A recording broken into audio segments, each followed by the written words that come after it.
मेरे बच्चे, आज हम गीता के चौथे अध्याय का अंतिम भाग समझेंगे।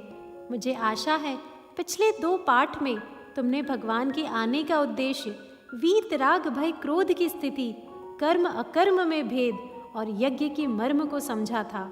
आज हम उसी के आगे का पाठ 32वें श्लोक से पाठ प्रारंभ करते हैं। भगवान कहते हैं, इसी प्रकार और भी बहुत तरह के यज्ञ वेद की वाणी में विस्तार से कहे गए हैं। उन सबको तू मन, इंद्रियों और शरीर की क्रियाओं द्वारा संपन्न होने वाला जान, अर्थात मन से, इंद्रियों के संयम से और शरीर की क्रियाओं द्वारा किए जाने वाले सभी यज्ञ मर्म को तू समझ। इस प्रकार तत्व से जानकर उनके अनुष्ठान द्वारा तू कर्म बंधन से सर्वथा मुक्त हो जाएगा।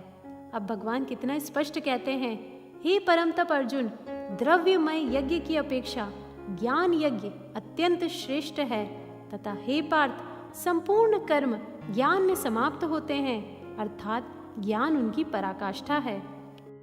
तुम जानते हो, मुझे लगता है अब तक तुम ज्ञान के मर्म को तो समझ ही चुके हो, पर फिर भी मेरा मन तुम्हें एक और कथा सुनाने का कर रहा है। तुम जानते हो, यह कथा अक्सर परम वंदनीय माता जी अपने प्रवचन में सुनाया करती थी। द्वापर में कुरुक्षेत्र युद्ध में विजय पाने की खुशी में पांडवों ने राजसूय यज्ञ किया। दूर दूर से हजारों लोग आए, बड़े पैमाने पर दान दिया गया। यज्ञ समाप्त होने पर चारों तरफ पांडवों की जय जयकार हो रही थी। सभी पांडव भी अति प्रसन्न होकर अपनी बड़ाई में लगे हुए थे कि देखो उन्होंने कितना श्रेष्ठ कार्य किया है। भगवान कृष्ण वहीं उपस्थित थे।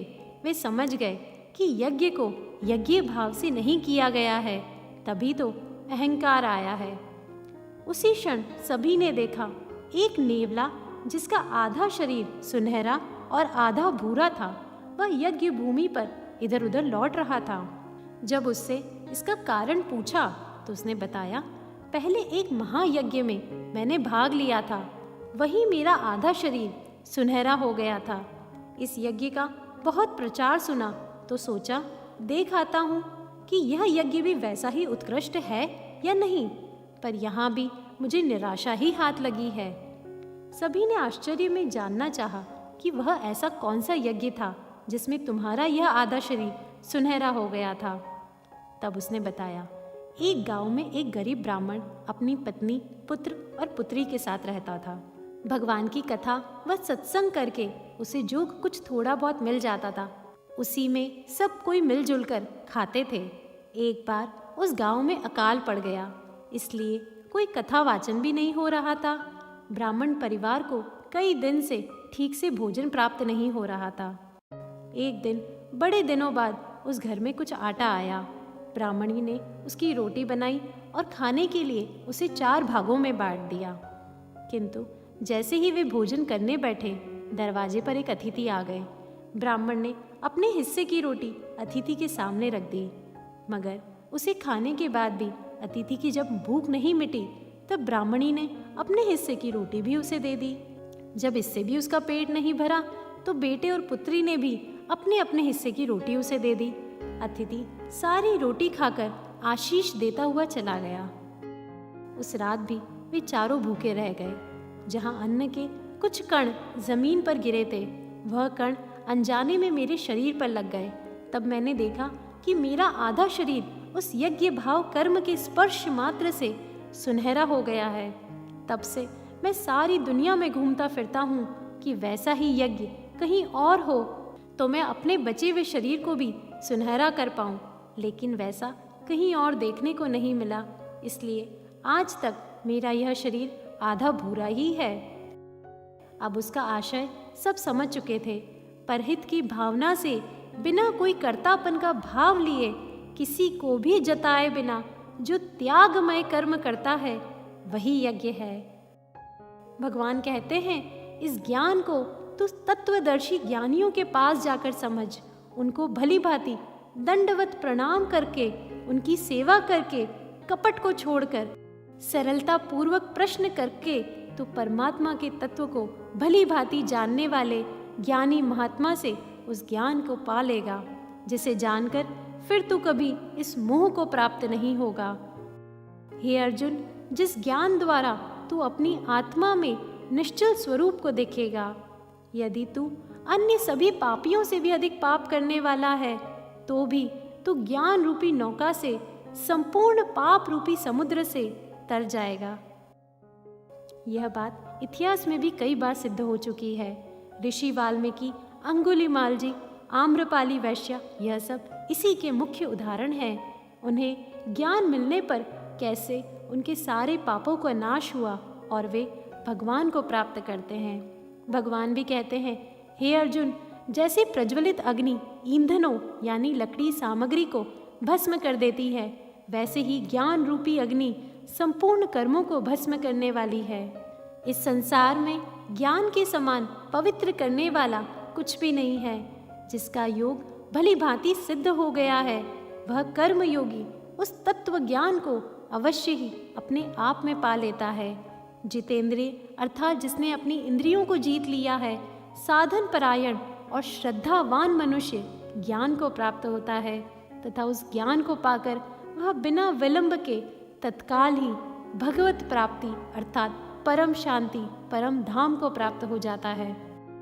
मेरे बच्चे, इसमें तो मुझे माता शबरी से ज़्यादा उचित उदाहरण और किसी का महसूस ही नहीं होता। पता है, जब माता शबरी सिर्फ 11 वर्ष की आयु की थी, तब उनका विवाह तय हो गया। उनके विवाह के लिए उनके पिता ने घोषणा की कि विवाह में सैकड़ों भैंस बकरों की बलि दी जाएगी। जब माँ को यह बात का पता चला तो उन्हें बड़ा दुख हुआ और सोचने लगी, ऐसे विवाह का क्या फ़ायदा जिसमें बेकसूर जानवरों की जान चली जाए। ऐसे विवाह करने से तो अच्छा है ना करना। यह सोचकर वह रात में जंगल में चली गई।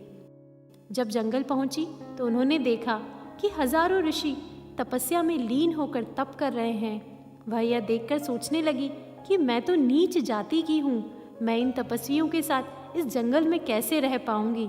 मुझे तो भजन, ध्यान, ऐसी भक्ति में लीन रहना आता ही नहीं है।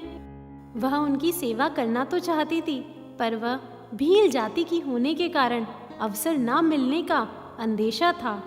फिर भी माँ शबरी सुबह सुबह ऋषियों के उठने से पहले उनके आश्रम से नदी तक का रास्ता साफ कर देती थी। कांटे चुनकर रास्ते में साफ बालू बिछा देती। यह सब वह ऐसे करती कि किसी को उसको पता भी ना चले। एक बार ऋषि मतंग को जब यह पता चला तो वे बहुत प्रसन्न हुए। उन्होंने शबरी को अपने आश्रम में शरण दी। 8 वर्ष बाद जब मतंग ऋषि का अंतिम समय आया तो उन्होंने माँ से कहा कि वे अपने आश्रम में ही रहकर भगवान की प्रतीक्षा करें, वे उनसे मिलने ज़रूर आएंगे। तुम सोचो कितना विश्वास और श्रद्धा थी माँ शबरी की अपने गुरु के प्रति कि गुरु की मृत्यु के बाद माँ शबरी का समय सिर्फ भगवान राम की प्रतीक्षा में ही बीतने लगा। वह अपना आश्रम नित्य एकदम साफ रखती थी। रोज सुबह भगवान राम के लिए मीठे मीठे बैर तोड़कर लाती। बैर में कीड़े ना हो या वह खट्टे ना हो, इसलिए एक एक कर चख कर बैर तोड़ती थी। ऐसा करते करते कई साल बीत गए। माँ अब 59 वर्ष की हो गई थी, पर ऐसा जान पड़ता था कि मानो भगवान आज ही उनकी कुटिया में पधारने वाले हैं। और देखो, बहुत वर्षों बाद मतंग ऋषि मुनि का वचन सिद्ध हुआ। सबकी पीड़ा दूर करने वाले भगवान माँ शबरी की कुटिया में पधारे। उन श्रद्धावान माँ को नवदह भक्ति सुनाई और उसे सुनकर माँ तुरंत ही भगवान को प्राप्त हो गई। मेरे बच्चे, भगवान इसी भक्ति की बात कर रहे हैं। वे कहते हैं, विवेकहीन, श्रद्धा रहित और संशय युक्त मनुष्य परमार्थ से भ्रष्ट होने वाले हैं। ऐसे संशय युक्त मनुष्य के लिए न तो यह लोक है न परलोक है, मतलब उनके लिए कोई भी सुखदायी नहीं है। हे धनंजय, जिसने कर्म योग की विधि से समस्त कर्मों को परमात्मा में अर्पण कर दिया है, जिसने विवेक द्वारा सभी संशयों का नाश कर दिया है, ऐसे वश में किए हुए अंतःकरण वाले पुरुष को कर्म नहीं बांधते। इसलिए हे भरतवंशी अर्जुन, तू हृदय में स्थित होकर इस अज्ञान जनित अपने संशय को विवेक रूपी ज्ञान की तलवार से काटकर समत्व कर्म योग अर्थात समान स्थित होकर युद्ध के लिए खड़ा हो जा। मेरे बच्चे, मुझे यह अत्यधिक पसंद आता है। भगवान नित्य अर्जुन को अपना कर्तव्य याद दिलाते हुए कहते हैं, तू युद्ध कर, मैं भगवान तेरे साथ हूँ। तू सारे संशय, सारे विवादों, सारे द्वंद्वों से ऊपर उठ, सिर्फ कर्म कर। यह हमें भी पल पल पर अपने कर्तव्य कर्म की तरफ किसी भी स्थिति में आगे बढ़ने की प्रेरणा देती है गीता।